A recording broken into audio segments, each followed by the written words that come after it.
This is not your traditional movie-going experience. This is a visceral cinematic event that is not designed to entertain you. In fact, I think you're going to feel very uncomfortable throughout this film. Now, quickly, before we dive into today's review, I have to go ahead and thank our video sponsor and our friends over at Empire Entertainment. Empire Entertainment is Africa's undisputed entertainment authority. Go ahead, check out all their socials, linked down below, and make sure to give them a follow. Now, Alex Garland's Warfare, he's coming off of Civil War, which was, in my opinion, a really raw, incredibly directed film that dealt with some contentious subject material. It really had potential to be something that divided people, and this film follows that vein. It shows very well the horrors of war without being judgmental. It could have really taken a stance on the geopolitics of the time, the war in Iraq, who's right, who's wrong.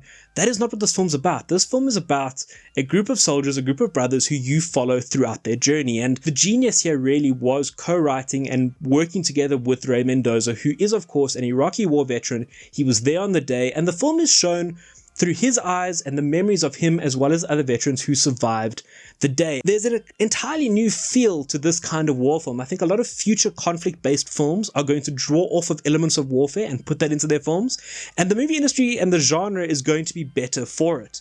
This is not your traditional movie-going experience. This is a visceral cinematic event that is not designed to entertain you. In fact, I think you're going to feel very uncomfortable throughout this film. We don't get much time with these characters before we're thrown into the battlefield with them. We get a brief cutscene of them gelling or spending a bit of time together as a unit outside of the battlefield.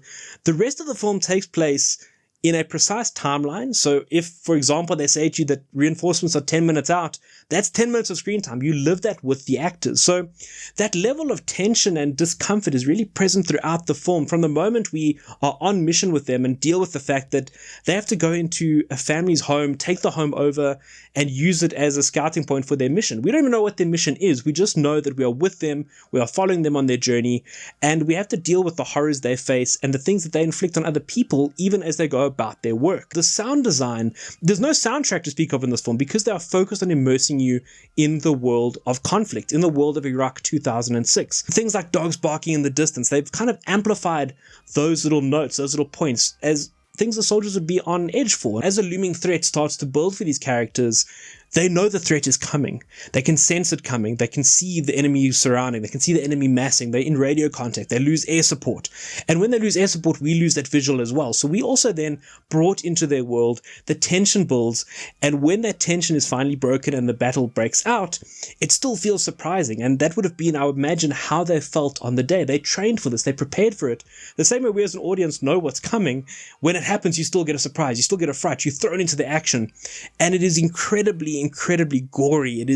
There are no holds barred in terms of the way they've tackled action and dealing with a Navy SEAL unit operating in these conditions. The performance for these actors is really based around the military jargon and the brotherhood that they share. Before the film, they were spending 3 weeks in boot camp before this to get them up to speed with kind of the jargon they would have to use, the radio terminology. There's a lot of back and forth. There's a lot of chaos. They would have to deal with that on set.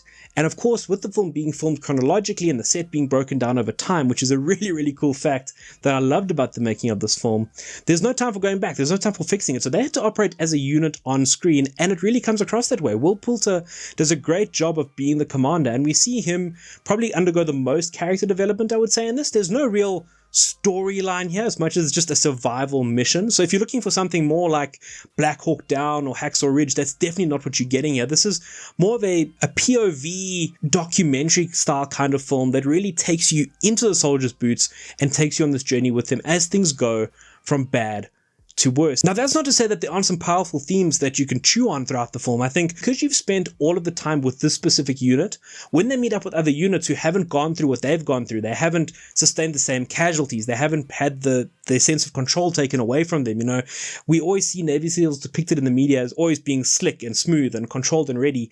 These guys are taken by surprise and they have to rally their gear, get their stuff together, make a plan, and things from there go from bad to worse. So when they sustain these casualties, they see some horrific things. They have to deal with some horrific things. They have to make some hard choices. When other Navy SEALs come to their position and are there to assist them, they almost seem blasé, and you get quite frustrated with them as an audience. You feel angry because you've been with these characters. You've seen what these characters have seen, while the other Navy SEALs, it almost feels like another day at the office for them. They're going about their business and finding it a lot easier to make the calls, the hard calls, that perhaps some of the members of our unit are struggling with. They're a bit shell-shocked. And that's really something that this film drives home, is the individual impact that these conditions have on warfighters overseas. It is a stark reminder of the horrors of war. It is a deep dive into the psychology and the broken nature of humanity in these terrible, terrible conflicts going around the world. And despite being a 2006 based film, I think today more than ever it's incredibly topical and something that is going to be discussed ad nauseum into the future. Is this a film that is going to be nominated for Best Picture? I highly doubt it. It is not that kind of movie.